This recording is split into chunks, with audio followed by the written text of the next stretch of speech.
तो यहाँ पर जो दे रखा है ये B1 और ये B2, यहाँ पर हमें दो बेसिस दे रखे हैं।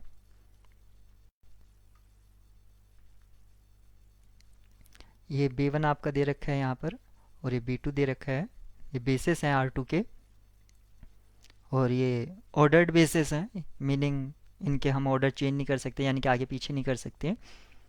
हाँ, एक वेक्टर स्पेस के एक से ज़्यादा बेसिस एग्जिस्ट कर सकते हैं। और ये याद रखना है कि यहाँ पर जो गिवन है टी B1 टू B2, यानी कि बेसिस है। बीटा 1 स्टैंडर्ड बुक्स में जो यहाँ पर दिया जाता है वो बीटा 1 और बीटा 2 से रिप्रेजेंट करते हैं। तो बीटा 1 आप इस डोमेन के लिए लेंगे, और बीटा 2 जो है आप कोडोमेन के लिए लेंगे। और इस तरह से जो लीनियर ट्रांसफॉर्मेशन है उसके अगर करस्पॉन्डिंग एक मैट्रिक्स रिप्रेजेंटेशन दिया गया है, वो ये दिया गया है, तो आपसे पूछा गया है T55, यानी कि T55 की आपको इमेज बतानी है। तो यहाँ पर आपके जो ट्रांसफॉर्मेशन है ऐसे नहीं दे रखा है कि अगर हम कोई T(x, y) equal to example के तौर पर 2x प्लस वाई, इस तरह से फार्मूला बेस्ड या मैथमेटिकल एक्सप्रेशन के फॉर्म में इसको नहीं दिया गया है, एक्सप्रेशन के रिलेशन फॉर्म में नहीं दिया गया है, ये एक मैट्रिक्स रिप्रेजेंटेशन फॉर्म में दिया गया है। तो हम सबसे पहले ये फाइंड आउट करेंगे कि ये जो मैट्रिक्स रिप्रेजेंटेशन दिया गया है यहाँ पर उसका लीनियर ट्रांसफॉर्मेशन का, वो किस रिलेशन को होल्ड करके आ रहा है, यानी कि क्या क्या प्रॉपर्टी सेटिस्फाई, यानी कि कौन सा रिलेशन उसमें बन रहा है। तो ये जो मैट्रिक्स रिप्रेजेंटेशन दिया है, हम पता है कि हम मैट्रिक्स रिप्रेजेंटेशन कैसे लेते हैं। ये कॉफिशिएंट्स होते हैं, जो वेक्टर होता है उसके कॉफिशिएंट्स होते हैं। और यानी कि वेक्टर मतलब क्योंकि ये इमेज के लिए होता है, तो यहाँ पर इसके ये कॉफिशिएंट्स हैं, यानी कि 4 1,0 +2, पहला कॉलम लिया मैंने 0,1, और ये किसके करस्पॉन्ड है, ये 1 2। तो T 1 2 का मतलब इसको भी 1 2 हम यहाँ पर है, ऐसे ही T 2, -1 अगर ये रखते हैं तो सेकेंड हमें मिलेगा 3 1,0 +-4, ऐसे लिख सकते हैं आप इसको, या माइनस डायरेक्ट पुट कर सकते हैं 0,1, इस तरह से। तो हम मान लेते हैं कि कोई ए बी है, ये डोमेन का एलिमेंट है, ए बी है। तो ए बी अगर डोमेन का एलिमेंट है तो डोमेन का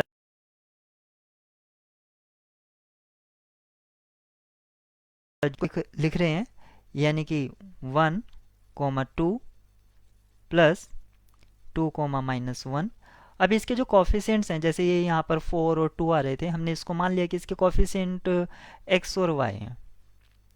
तो इसका मतलब हुआ x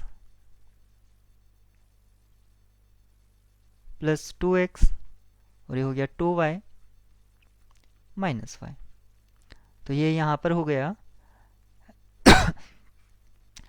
x +2y, क्योंकि ये ऑर्डर्ड पेयर है, और ऑर्डर पेयर अगर इक्वल हैं तो यानी कि उसके करस्पॉन्डिंग पार्ट्स इक्वल हैं। x +2y equal to a, और 2x -y equal to b। अब ये दो लीनियर इक्वेशन आ गया। एक्चुअली हमें क्या निकालना है, x और y निकालना है, क्योंकि a b की जगह तो हमें 5 पुट करना है। हमें अगर किसी भी तरह से x y पता चल जाता है तो यहाँ पर हम जो भी रखेंगे हमें उसका इमेज पता चल जाएगा। यहाँ पर एक्चुअली में जो अननोन है एक्स वाई है, तो जो इक्वेशन सेटअप किया है हमने, यहाँ पर एक्स और वाई को अननोन मानेंगे, ना कि ए और बी को। यहाँ पर ए और बी आप ये मान लीजिए ये हमें गिवन है, क्योंकि हमने ए और बी अपनी तरफ से चूज कर लिया, कोई भी आर्बिट्री एलिमेंट है, तो हमारे लिए अननोन ये हैं। तो हम इसमें एलिमिनेशन मेथड लगा रहे हैं, तो 2 से हम x के कॉफिशिएंट सेम कर लेते हैं, 2 से मल्टीप्लाई करेंगे तो ये 4y और ये 2a हो जाएगा। अब इसको ऐड करेंगे, सॉरी सब्ट्रैक्ट करेंगे, तो ये माइनस हो जाएगा, और जब ये सब्ट्रैक्ट करेंगे तो ये ऐड हो जाएगा। तो ये 5y equal to 2a -b। तो y का वैल्यू क्या हो जाएगा, y equal to 2a -b divided by 5। अब ये वैल्यू जो है उठा के किसी भी इक्वेशन में पुट कर देंगे हम। तो x equal to a 2y, क्योंकि एक्चुअल में ये जो हमारा इक्वेशन था x plus 2y equal to a था, तो x का वैल्यू क्या होगा a माइनस 2y। तो a माइनस 2 और y का वैल्यू हमने पहले से ही इवेल्युएट कर लिया है, डिवाइडेड बाय 5। तो ये हमारा x का वैल्यू आ गया है a माइनस 2/5। आप इसको ऐसे लिख सकते हैं, या डायरेक्ट इसको एलसीएम लीजिए और ये हो जाएगा 2 टू ज़ा 4a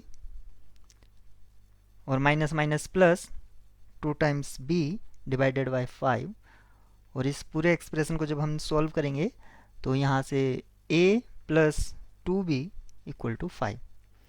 तो x का y का वैल्यू ये था और x का वैल्यू हमारे पास ये आ गया है। अब हमें x और y पता चल गया है कि x और y क्या है, a और b को किस तरह से हम इस रिलेशन में रखेंगे तो x और y मिल जाएगा। तो अब हमें 5 5 देखना था यहाँ पर, तो 5,5 ये क्या होगा, यहाँ पर 5,5 x की जगह तो हमें रखना है a plus 2b divided by 5, और यहाँ पर क्या हो जाएगा आपका ये 1,2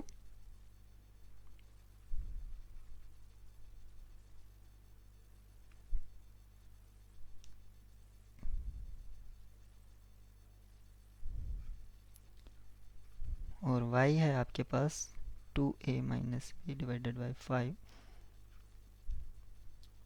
2 माइनस 1, ये आ गया है। अब यहाँ पर चूंकि हमने a और b की वैल्यू 5 5 पुट कर दिया है, तो यहाँ पर 5, यहाँ पर 5, तो 5 टू जा 10 और प्लस 5 15/5 यानी कि यहाँ पर 3 डायरेक्ट, और यहाँ पर क्या होगा 10 माइनस 5, 10 माइनस 5 तो यानी कि 5 और 5/5 यानी कि 1, यहाँ पर ये 1 हो जाएगा। तो एक्चुअली में हमारा क्या हुआ 5 5 equal to 3 times 1 2 plus 1 time यानी कि 2 माइनस 1, ये हो गया। अब अगर हम इस पर लीनियर ट्रांसफॉर्मेशन पुट कर देंगे तो टी सी एक्स क्या होता है सी टाइम टी एक्स, यानी कि यहाँ पर ये 3 लेंगे आउटसाइड और ये तो 1 था, तो इसका कोई प्रॉब्लम नहीं है। तो एक्चुअली में हमारा क्या मिलेगा, ये यहाँ पर 3 T12 जो हमें पता था, T12 हमारा क्या था, T12 था हमारा 4 2 प्लस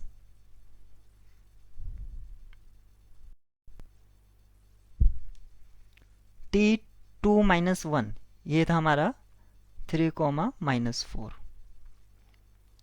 तो ये क्या हो जाएगा 3 4 जो 12 प्लस 3 यानी कि 15 और 3 2 जो 6 और ये माइनस 4 है यानी कि 2, यानी कि 15